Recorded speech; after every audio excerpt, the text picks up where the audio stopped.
ಏನ್ ಮಾಡ್ತಿದ್ದೀರಾ? ಏನಯ್ಯ ಕಣ್ ಕಾಣಿಸ್ತಾ ಅಲ್ವಾ? ಮನೆ ಖಾಲಿ ಮಾಡಿಸ್ತಾ ಇದ್ದೀವಿ. ಮನೆ ಖಾಲಿ ಮಾಡ್ಸೋದ? ಅದು ಈ ಜನ್ಮದಲ್ಲಿ ಸಾಧ್ಯ ಇಲ್ಲ. ಮರ್ಯಾದೆಯಿಂದ ಹೇಳ್ತಾ ಇದ್ದೀನಿ, ಇದನ್ನೆಲ್ಲ ಎತ್ತಿ ಒಳಗಡೆ ಇಡಿ. ಏನಯ್ಯ ನಮ್ಮ ಹತ್ರನೇ ರೌಡಿಸಮ್ಮ? ಈ ತರ ಪಳಗಿರೋದಕ್ಕೇನೆ ನಾವು ಈ ವ್ಯವಹಾರಕ್ಕೆ ಬಂದಿರೋದು. ರೌಡಿಸಮ್ ಮಾಡ್ತಿರೋದು ನಾನಲ್ಲ, ನೀವು. ಅಗ್ರಿಮೆಂಟ್ ಪ್ರಕಾರ ಇನ್ನೂ ನಮ್ಗೆ 6 ತಿಂಗಳು ಟೈಮ್ ಇದೆ. ನೋಡೋ, ನೀನ್ ಅಗ್ರಿಮೆಂಟ್ ಎಲ್ಲ ತಿಪ್ಪೆಗೆಸಿ ನಾಳೆ ಅಷ್ಟೊಳಗೆ ದುಡ್ಡು ಕೊಡ್ತೀವಂತ ನಿಮ್ ತಾತನೇ ಹೇಳಿರೋದು. ಅದಕ್ಕೆ ನಾವು ಮನೆ ಹತ್ರ ಬಂದಿರೋದು. ನಿಮಗ್ ಒಳ್ಳೆ ಮಾತೆಲ್ಲ ಅರ್ಥ ಆಗಲ್ಲ ಅಲ್ವಾ? ಏನ್ ಎದುರಿಸ್ತಾ ಇದೀಯಾ ನೀನ್? ಈ ತರ ಆಡೋದಕ್ಕೇನೆ ಪೊಲೀಸ್ ಸ್ಟೇಷನ್ ಮೆಟ್ಲೇರ್ತಿರೋದು. ಹೇ ಮುಚ್ಚ ಬಾಯಿ. ನನ್ನ ಮೊಮ್ಮಗನ ಬಗ್ಗೆ ಮಾತಾಡೋಷ್ಟು ಯೋಗ್ಯತೆ ನಿನಗಿಲ್ಲ ಕಣೋ. ಯಾರ್ದೋ ಮಾತು ಕೇಳ್ಕೊಂಡು ಮಾನವೀಯತೆಯನ್ನು ಬಿಟ್ಟು ಹೀಗೆಲ್ಲ ಆಡ್ತಾ ಇದ್ದೀರಲ್ಲ. ಕೋಣನ ಮುಂದೆ ಕಿಂದ್ರಿ ನುರ್ಸೋ ಹಾಗೆ ನಿನ್ನ ಮುಂದೆ ಹೇಳಿ ಏನ್ ಪ್ರಯೋಜನ? ತಾತ, ಮನೆ ಸಾಮಾನೆಲ್ಲ ಆಚೆ ಹಾಕ್ತಿದ್ದಾರೆ.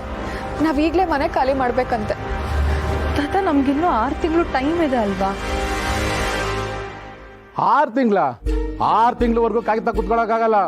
ಈ ಸಮರ್ಥ ಜೈಲ್ಗೆ ಹೋಗಿ ತಾತ ದೇಶಾಂತರ ಹೋಗ್ಬಿಟ್ರೆ ನಾವೇನ್ ಮಾಡೋದು? ಏಯ್, ಬಾಯಿಗೆ ಬಂದ ಹಾಗೆ ಮಾತಾಡಬೇಡ. ಆಯ್ತು ತಾತ, ನಾವು ಮಾತಾಡೋದಿಲ್ಲ. ಒಂದು, ನೀವು ಮಾತು ಕೊಟ್ಟಂಗೆ ನಡ್ಕೊಳ್ಳಿ. ಒಂದು, ಮನೆ ಖಾಲಿ ಮಾಡಿ, ಇಲ್ಲಾಂದ್ರೆ ದುಡ್ಡು ವಾಪಸ್ ಕೊಡಿ. ನೋಡ, ಈ ದತ್ತ ಕೊಟ್ಟ ಮಾತನ್ನ ಯಾವತ್ತೂ ತಪ್ಪವನಲ್ಲ. ಈಗ ನನ್ನ ಹತ್ರ ದುಡ್ಡಿಲ್ಲ, ಅದಕ್ಕೆ ಮನೆ ಖಾಲಿ ಮಾಡ್ತೀವಿ.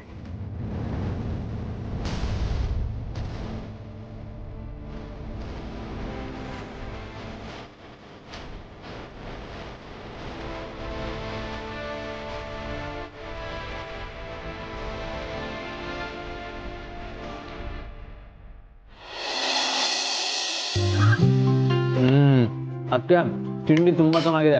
ನೀವು ಹೀಗೆ ಬಡಿಸ್ತಾನೆ ಇದ್ರೆ ಇಡೀ ದಿನ ಕುತ್ಕೊಂಡು ತಿಂತಾನೆ ಇರ್ತೀನಿ. ಮಹಾನುಭಾವ, ಆಫೀಸಲ್ಲಿ ಮೀಟಿಂಗ್ ಇದೆ. ಇಡೀ ದಿನ ನೀನು ಕೂತ್ಕೊಂಡು ತಿಂತಾ ಇದ್ರೆ ಆಫೀಸಲ್ಲಿ ಮೀಟಿಂಗ್ ನಿಮ್ಮಪ್ಪ ಸಾರಿ ಮೀಟಿಂಗ್ ಯಾರು ಮಾಡ್ತಾರೆ? ನಿಂಗೆ ತಿನ್ನಲೇಬೇಕು ಅಂದರೆ ಆಫೀಸ್ಗೆ ತೊಗೊಂಡೋಗಿ ಅಲ್ಲೇ ಕೂತ್ಕೊಂಡು ತಿನ್ನು. ಅದು ಸರಿನೇ ರೀ. ಇದನ್ನ ನನ್ನ ಮೈದ್ನಿಗೆ ಕೊಟ್ಬಿಡಿ. ಥ್ಯಾಂಕ್ಸ್ ಅದಕ್ಕೆ. ಅಭಿ, ಅದು ನಿನ್ಗಲ್ಲ. ಅಬಿಗಲ್ವಾ?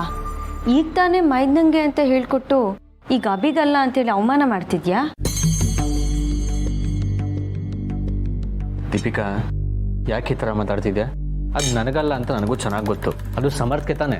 ಈ ಮನೆಗಿಂತ ದೊಡ್ಡ ಆಸ್ತಿ ನಮಗೆ ತಾತನೇ ನನ್ನ ಜೊತೆ ಧೈರ್ಯವಾಗಿರ್ಬೇಕಾದ್ರೆ ನಾವು ಧೈರ್ಯ ತಂದ್ಕೋಬೇಕು. ಬಾ.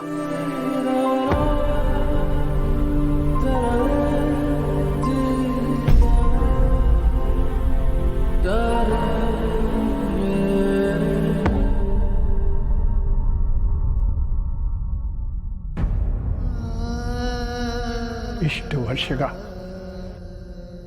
ನಮ್ಮನ್ನೆಲ್ಲ ಕಾಪಾಡಿದಂಥ ದೇವಸ್ಥಾನ ಇದು. ಇದನ್ನು ಉಳಿಸ್ಕೊಳ್ಳೋದಕ್ಕೆ ನನ್ನ ಕೈಲಿ ಆಗಲೇ ಇಲ್ಲ. ನನ್ನ ಕೈಲಿ ಆಗ್ತಿರೋದೆಲ್ಲ ಇಷ್ಟೇ. ಈ ದೇವಸ್ಥಾನಕ್ಕೆ ಕ್ಷಮೆ ಕೇಳ್ತಾ ಹೋಗ್ತಿದ್ದೀನಿ.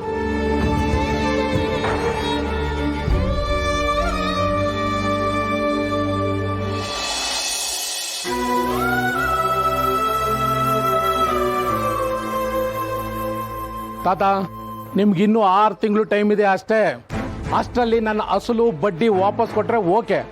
ಇಲ್ಲ ಅಂದ್ರೆ ಈ ಮನೆ ನಮ್ಮ ಹೆಸರಲ್ಲಿ ರಿಜಿಸ್ಟ್ರೇಷನ್ ಆಗುತ್ತೆ. ನೆನಪಿರ್ಲಿ, 6 ತಿಂಗಳು ಅಷ್ಟೇ.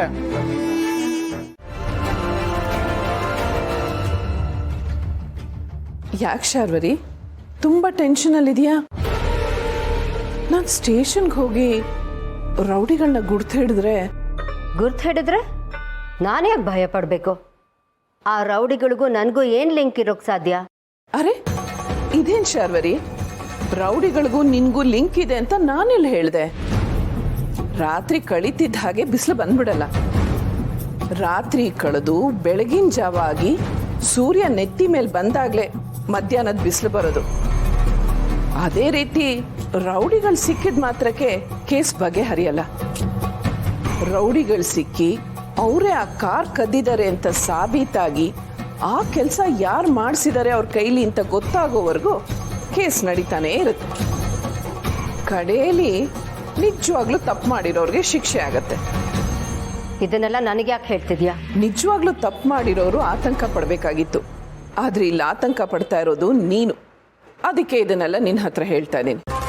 ಸಮರ್ಥ ಆಚೆ ಬಂದಿದ್ದಾನೆ, ಈಗೆಲ್ಲ ಸರಿ ಹೋಗ್ಬಿಡುತ್ತೆ ಅನ್ನೋ ಭ್ರಮೇಲಿದ್ಯಾ? ನಿನ್ನ ಮನೆಯವರೆಲ್ಲ ಬೀದಿಗೆ ಬೀಳ್ತಿದ್ದಾರೆ ಅನ್ನೋದೇ ನಿನಗೆ ಗೊತ್ತಾ? ಅಮ್ಮ, ಈ ಪರಿಸ್ಥಿತಿಯಲ್ಲಿ ನೀವು ಸ್ಟೇಷನ್ವರೆಗೂ ಹೋಗೋದು ಬೇಡ ಅಂತ ಅನಿಸಿ ನಾನೇ ಇನ್ಸ್ಪೆಕ್ಟರ್ ರಿಕ್ವೆಸ್ಟ್ ಮಾಡಿದೆ. ಹೌದು ಮೇಡಮ್, ನಿಮ್ಮ ಪರಿಸ್ಥಿತಿ ನನಗೆ ಅರ್ಥ ಆಗತ್ತೆ. ಅದಕ್ಕೆ ರೌಡಿಗಳ ಲಿಸ್ಟ್ನ ಫೈಲ್ ಮಾಡಿ ಇದ್ರಲ್ಲಿ ತಂದಿದ್ದೀನಿ. ನೀವು ಇದನ್ನು ನೋಡಿ ಐಡೆಂಟಿಫೈ ಮಾಡಿದ್ರೆ ಸಾಕು.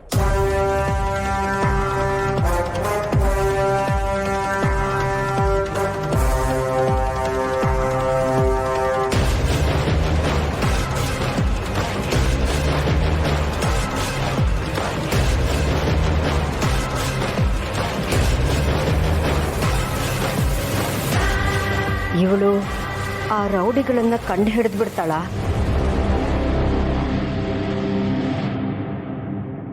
ಇನ್ಸ್ಪೆಕ್ಟರ್, ಕಾರ್ನ ಎತ್ಕೊಂಡು ಹೋಗಿದ್ದು, ಕಾರ್ ಹತ್ರ ಇದ್ದಿದ್ದು, ಹಾಗೆ ನನ್ನನ್ನು ಹಿಡಿಯಕ್ಕೆ ಬಂದಿದ್ದು ಇವನೇ.